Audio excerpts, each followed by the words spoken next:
What would happen if America withdrew from NATO? Hi, friends. Welcome to Stories with Shivaram. Today, our story is about whether America is going to withdraw from NATO. Let's find out. Recently, some very interesting questions have been coming up in global politics. What would happen if America withdrew from NATO, the North Atlantic Treaty Organization? In such a situation, what would happen if NATO countries fought against America? Would this be beneficial for Russia and China? In the current scenario, could America take control of Greenland? Let's find answers to all these questions in today's story.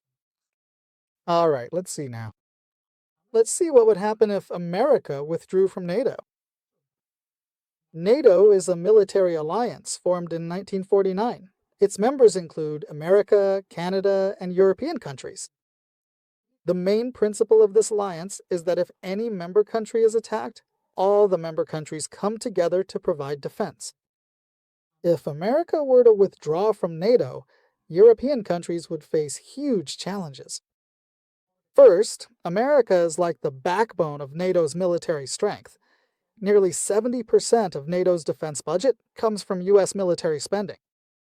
If America withdraws, European countries will have to spend a lot more money on their own defense. Countries like Germany, France, and Britain would have to strengthen their own militaries. This would put a huge strain on their economies.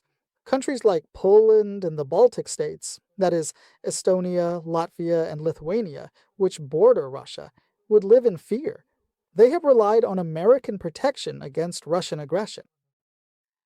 Now, what would happen if there were a war between NATO and America? This is a highly hypothetical scenario. But can NATO countries actually fight against America? Let's see. In terms of military strength, America has the largest and most advanced military in the world. The US has 11 aircraft carriers. Even if you add up the rest of the world, there are only 10. America's defense budget is nearly $800 billion per year. That's almost double the combined budgets of all the European NATO countries. Still, even when all the NATO countries come together, they are strong. France and Britain have nuclear weapons, Germany has a strong economy, but in terms of technology, experience, and global military bases, America is way ahead of everyone else.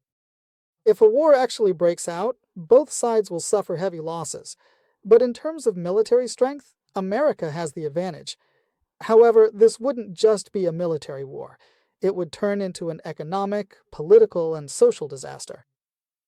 Do Russia and China have anything to gain? Let's see. Definitely they do. Disagreements between America and NATO are a golden opportunity for Russia and China. Let's see how much Russia stands to gain. Russian President Putin has long opposed NATO expansion. If America withdraws from NATO, Russia can increase its influence in Eastern Europe. It can put pressure on countries like Ukraine and Georgia. It can intimidate the Baltic states. Through its energy resources, it can pull Europe to its side. Now, let's see what benefits China stands to gain. China is currently looking to expand its influence in the Indo-Pacific regions. If America gets entangled in NATO matters, or withdraws from NATO, China can act even more aggressively in areas like Taiwan and the South China Sea. American allies, like Japan, South Korea, and the Philippines, would be very worried. Russia and China could also do this together. Both countries already have very close relations. The weakness of Western countries gives them a chance to establish a new world order. Now let's look at the Greenland question. Will America succeed? Greenland is currently a territory of Denmark, but it has self-governing powers. Recently, American politicians have suggested buying or annexing Greenland. Let's see why Greenland is important now. Greenland holds strategic importance. This island in the Arctic region is an excellent location for military bases and is rich in resources like oil, gas, and rare minerals. If climate change causes the ice to melt, new shipping routes will open up. Is this possible under current conditions? Looking at it, this is very difficult.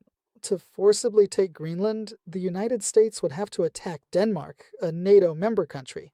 This would violate the NATO agreement and turn all of Europe against America. If the United States wants to purchase it peacefully, the consent of both Denmark and the people of Greenland is required. The Danish government is not ready to sell it. As for the people of Greenland, they're fighting for their independence, not to become a part of America. If America withdraws from NATO, taking Greenland will become even more difficult.